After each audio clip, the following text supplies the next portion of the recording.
States of matter, lecture number 4. In today's lecture, we will study about thermal energy, intermolecular forces और thermal energy के बीच में relation. Then we will study the gaseous state. Okay, चलो start करते हैं आज का lecture. So the very first topic for today is thermal energy. What do we understand by thermal energy? Yes, देखो, it is nothing but heat energy. Okay.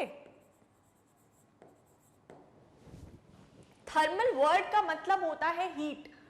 What is thermal और what is it derive from? आया कहां से है? Thermometer सुना है? Yes. क्या करता है वो? हमारी बॉडी का टेम्परेचर नापता है. Yes. Similarly thermal word refers to the measure of heat, or you can say when we are talking about thermal energy तो it is heat energy. ठीक है? As easy as that.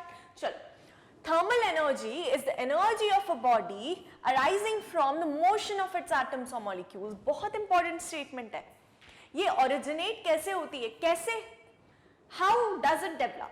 Basic सा question. How does it develop? तो students, आपने देखा होगा whenever we rub our hands against each other, what happens? थोड़ी देर बाद हाथ गर्म हो जाते हैं. ठंड के सीजन में क्या होता है कि बहुत ठंड लगती है तो what do we start doing? We start rubbing our hands like this. Yes? तो उससे क्या होता है? Heat energy develop होती है. Yes? तो what is written here?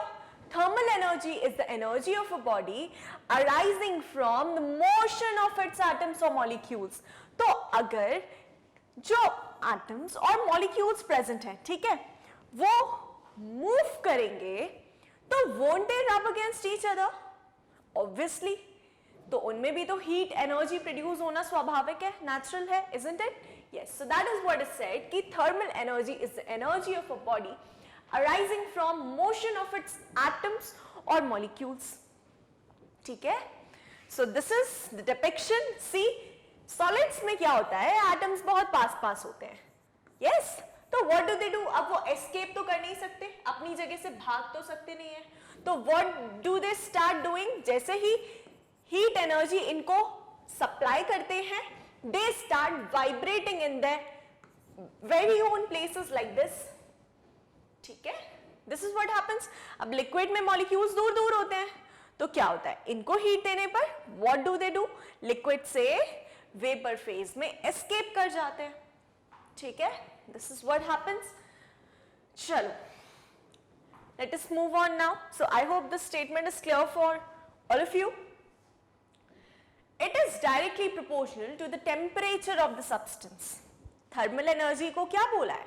Thermal energy is directly proportional to temperature of substance. जाहिर सी बात है, आप टेम्परेचर बढ़ाएंगे मतलब हीट ज्यादा सप्लाई कर रहे हैं. अब हीट ज्यादा सप्लाई कर रहे हैं तो what will happen? These atoms or molecules will start vibrating vigorously. है ना? तो अब जब इनके बीच में मोशन बढ़ जाएगा तो what will happen? Thermal energy will automatically increase. So this is how thermal energy is related to temperature directly. Direct relation मतलब क्या होता है? इस पैरामीटर को बढ़ाओगे तो ये वाला पैरामीटर भी बढ़ेगा, isn't it? And inverse relation का मतलब क्या होता है? मान लो A is inversely proportional to B. What happens? इस पैरामीटर को बढ़ाते हैं तो ये पैरामीटर डिक्रीज होता है, उल्टा होता है. ठीक है? This is what is the meaning of directly and inversely proportional. चलो, it is the measure of average kinetic energy of the particles of the matter and is thus responsible for movement of particles. अब देखो, काफी एक we can से काफी technical statement है कि it is the measure of average kinetic energy. पहले मुझे बताओ, काइनेटिक एनर्जी अराइज कैसे होती है? What is the basic reason behind kinetic energy? या फिर सिर्फ इतना बता दो कि kinetic energy is related to what? अगर किसी ऑब्जेक्ट में, अगर किसी बॉडी में काइनेटिक एनर्जी है, उसका मतलब क्या है? That it is in motion. Okay, that it is moving. Potential energy and kinetic energy दो चीजें होती है, दो चीजें हमने पढ़ी हैं. यस, अगर बॉडी रेस्ट पे है तो its potential energy will be maximum and kinetic energy will be 0. अगर body stationary है तो its potential energy will be maximum and kinetic energy will be 0. क्यों? Because kinetic energy is the energy related to a moving body and potential energy is the energy associated with the body at rest. इतनी बात समझ आ रही है? Okay, तो kinetic energy क्या है? It is because of the motion of species या particles या body. Potential energy again it is associated with the rest position. अगर बॉडी रेस्ट में है तो उसकी पोटेंशियल एनर्जी मैक्सिमम है, काइनेटिक एनर्जी 0 है. मूव थोड़ी कर रही है, रेस्ट में है. एंड अगर बॉडी मोशन में है, इफ आई एम मूविंग, तो मेरी काइनेटिक एनर्जी मैक्सिमम है and since I am constantly moving तो मेरी पोटेंशियल एनर्जी 0 है. ठीक है, this is how it is said. चलो, तो क्या बोला है कि थर्मल एनर्जी क्या है? It is the measure of average kinetic energy. क्यों मेजर है एवरेज काइनेटिक एनर्जी का? क्योंकि मान लो ये हमारे एटम्स हैं एंड इनका मोशन हो रहा है. अब सिंस इनमें मोशन है मतलब इनकी कुछ काइनेटिक एनर्जी पक्का है. यस, इसकी भी कुछ काइनेटिक एनर्जी है, इसकी भी कुछ काइनेटिक एनर्जी है, इसकी भी है, इसकी भी है. एवरी मूविंग बॉडी और every species, atom, molecule, even the smallest entity that is electron, proton, neutron, if they are in motion they have some magnitude of kinetic energy. Clear है इतना? तो ये बोलते हैं कि इनका जो एवरेज होता है, यस, अब ये काइनेटिक एनर्जी, इतनी सारी काइनेटिक एनर्जीज का जब हम एवरेज निकालेंगे तो what does it evaluate to? It evaluates to the thermal energy of the body. क्यों? Because thermal energy is the energy of a body arising from its motion and motion है मतलब body में कुछ ना कुछ kinetic energy है. ठीक है, getting my point?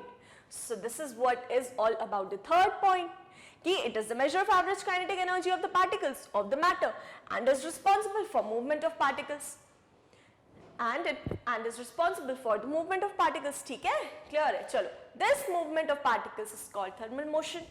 अब ये जो मूवमेंट कर रहे हैं या मोशन कर रहे हैं, इसी मोशन को क्या बोलते हैं? Thermal motion. Why? Because it is arising on account of thermal energy. ठीक है, क्लियर है इतना? आई होप थर्मल एनर्जी का कॉन्सेप्ट सबको क्लियर है. Let us move on now. Coming to intermolecular forces versus thermal interactions. मतलब इसमें हमें पढ़ना है कि जो 3 स्टेट्स ऑफ मैटर हैं, सॉलिड, लिक्विड एंड गैस. ठीक है, यहां पर हमें देखना है कि कौन सा फैक्टर डोमिनेट करता है.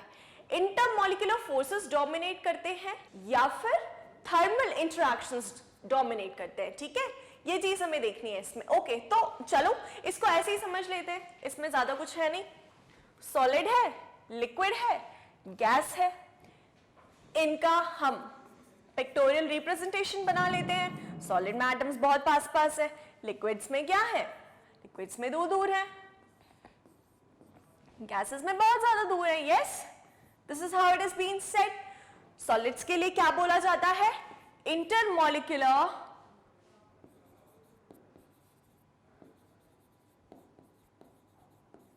फोर्सेस मैक्सिमम है इनमें. यस, मॉलिक्यूल्स या एटम्स के बीच में फोर्सेस मैक्सिमम है, अट्रैक्टिव फोर्सेस मैक्सिमम है. लिक्विड में लेसर दैन सॉलिड्स. तो मतलब सबसे ज्यादा किसमें हुए? सॉलिड्स में, फिर लिक्विड्स में एंड फिर गैसेस में. इनमें तो होते ही नहीं है इंटरमॉलिक्यूलर फोर्सेस, नेग्लिजिबल इंटरैक्शन. ठीक है, दूसरी चीज ये हो गया इंटरमॉलिक्यूलर इंटरैक्शन या इंटरमॉलिक्यूलर फोर्स का order. Solid, liquid and gas. अगर इंटरमॉलिक्यूलर फोर्सेस की बात करें तो ऑर्डर क्या है? सॉलिड में सबसे ज्यादा, फिर लिक्विड में एंड गैसेस में सबसे कम. दूसरी चीज क्या बोली है? Thermal energy.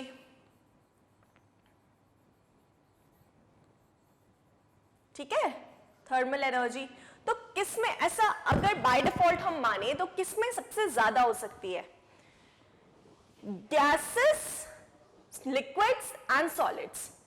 अब देखो, सॉलिड्स में थर्मल एनर्जी क्या ही कर पाएगी? Molecules will be in their very own position and vibrate करेंगे.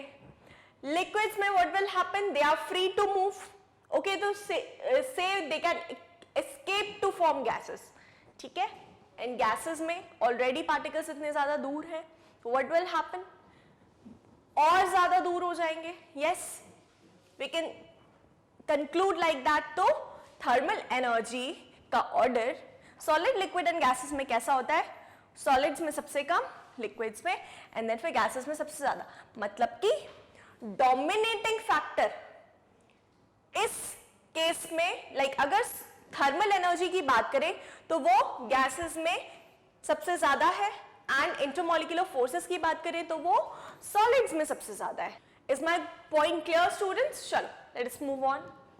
सो intermolecular forces tend to keep the molecules together, we all know this, but thermal energy of the molecules tends to keep them apart, दूर करती है, that is why gases में dominate करता है thermal energy factor, okay?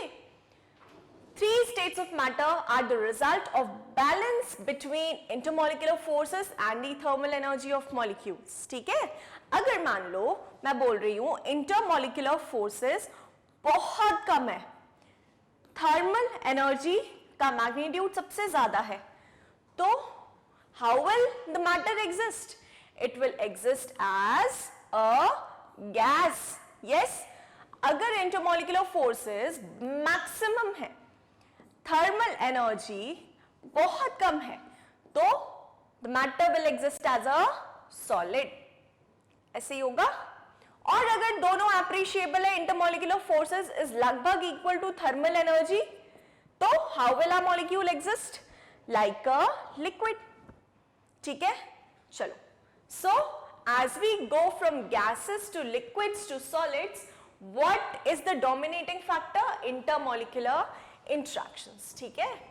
फिर if we are going from solid to liquid to gases, what is the dominating factor, thermal energy, clear? Is my point clear? चलो, so this is how इन दोनों के बीच का relation decide करता है कि matter का स्टेट क्या होगा। Getting my point? चलो, अब पढ़ते हैं आगे। When molecular interactions are very weak, molecular interactions मतलब intermolecular forces very weak, बोला जा रहा है बहुत ज्यादा weak है। Molecules do not cling together, obviously अगर intermolecular forces बहुत weak हैं, तो क्या molecules पास पास रहेंगे, एक दूसरे से क्लिंग करेंगे, अट्रैक्ट करेंगे? नहीं, right? They do not cling together to make liquid और solid unless thermal energy is reduced by lowering the temperature. अगर देखो इंटरमॉलिक्यूलर फोर्सेस किसी स्पीशीज में ऑलरेडी बहुत कम है और आप उसको थर्मल एनर्जी दिए जा रहे हो, तो थर्मल एनर्जी क्या करेगा? What is the function of thermal energy to keep the molecules apart?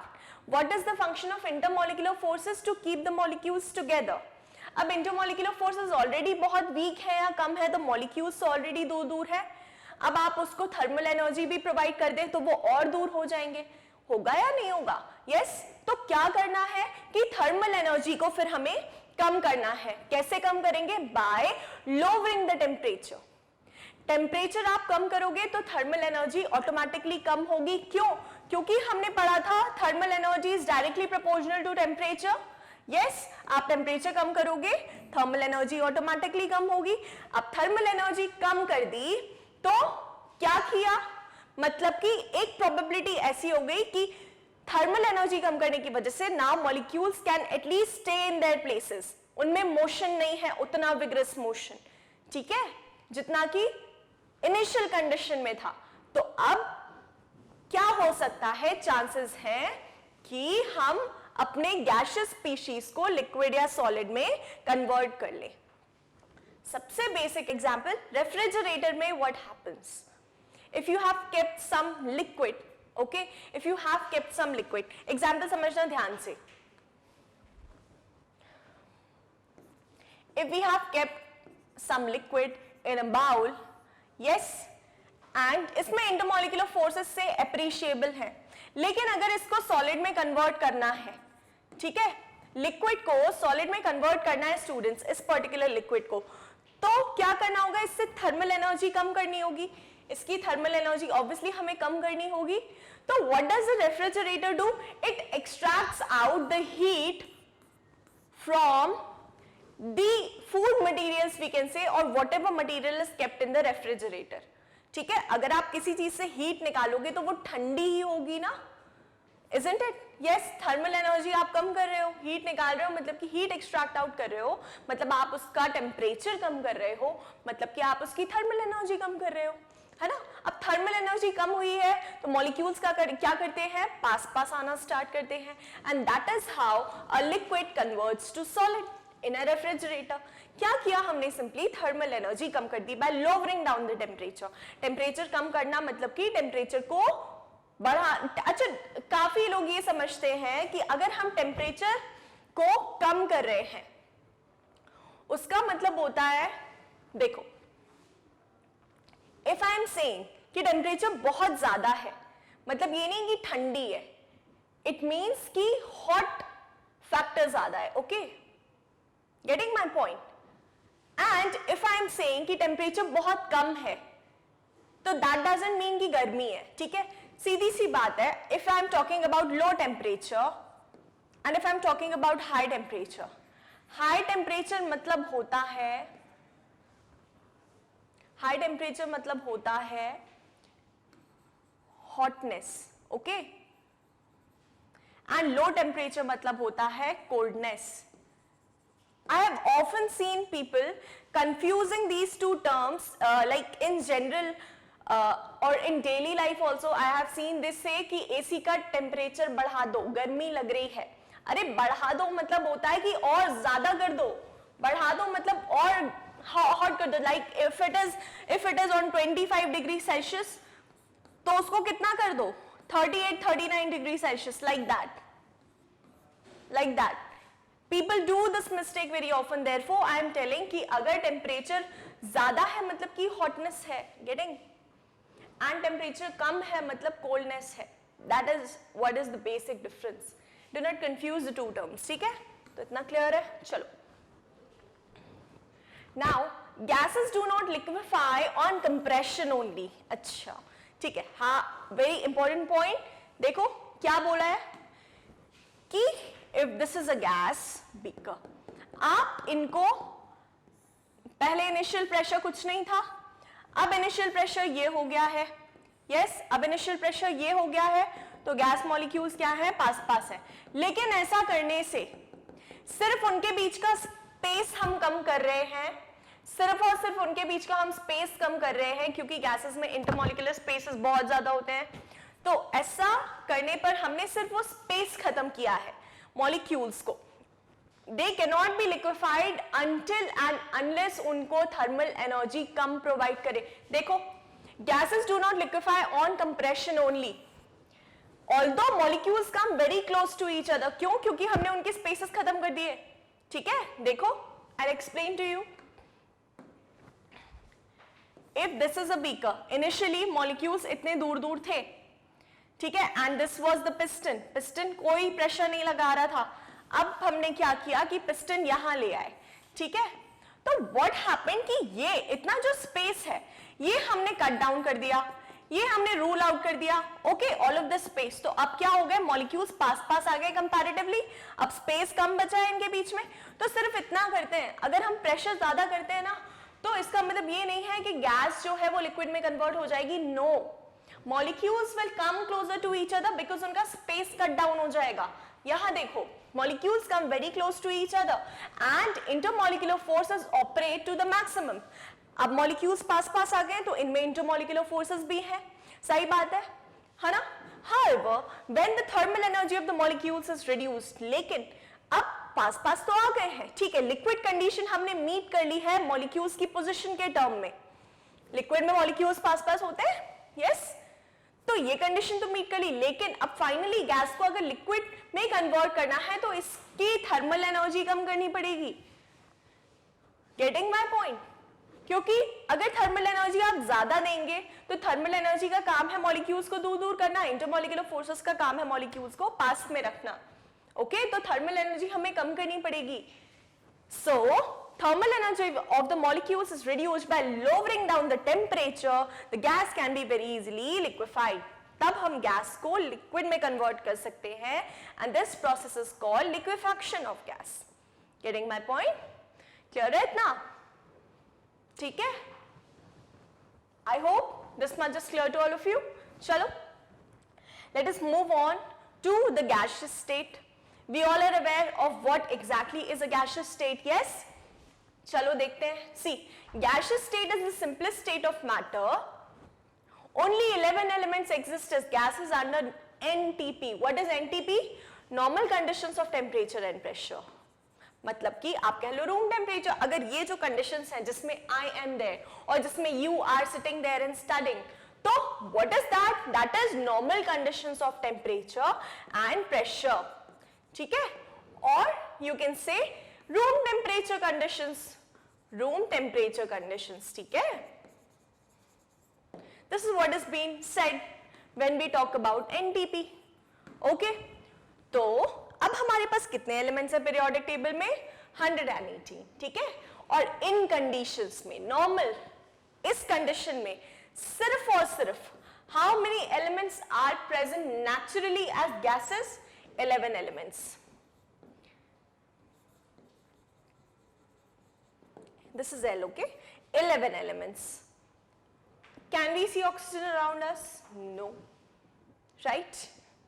Elements की बात हो रही है. अच्छा, कंफ्यूज मत होना कि मैम CO2 भी तो गैस है, NH3 भी तो गैस है, कितनी सारी गैसेस हैं. एलिमेंट्स की बात हो रही है. सिंगल एलिमेंट्स, ऑक्सीजन हो गया, यस. कार्बन भी एज अ सॉलिड एग्जिस्ट करता है, गैसेस नहीं है. कार्बन डाइऑक्साइड, उसकी ऑक्साइड एज गैस है. Getting my point? तो एलिमेंट्स की अगर बात करें तो हमारी noble gases, okay, hydrogen, helium, oxygen, these are the examples जो कि whole of the periodic table में एज गैसेस एग्जिस्ट करते हैं. ठीक है?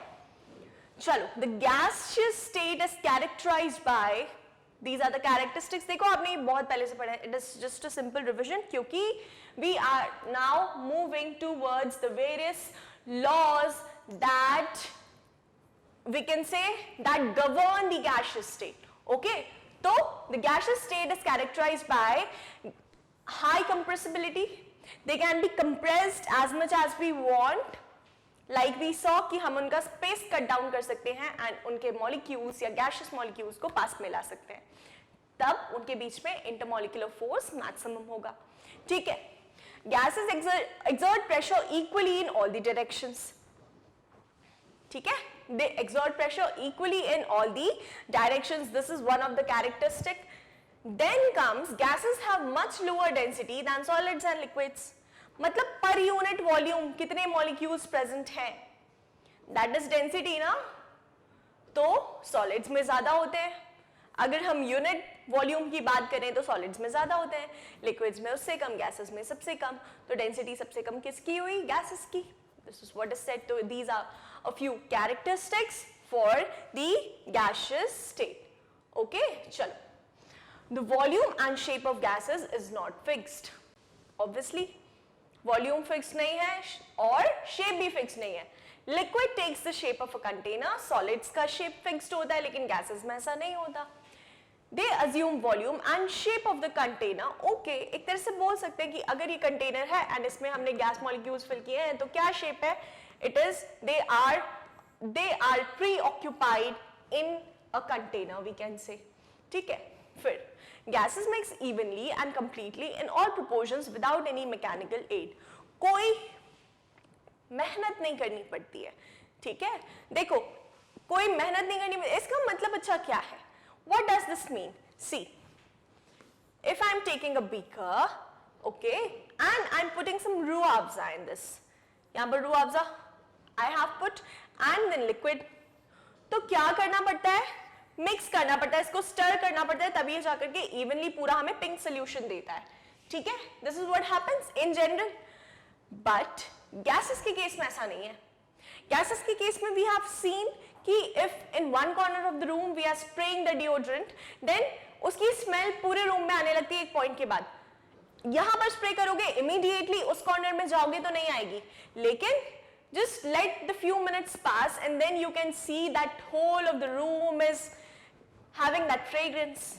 ऐसा होता है. Why? Because of the diffusing property of gases.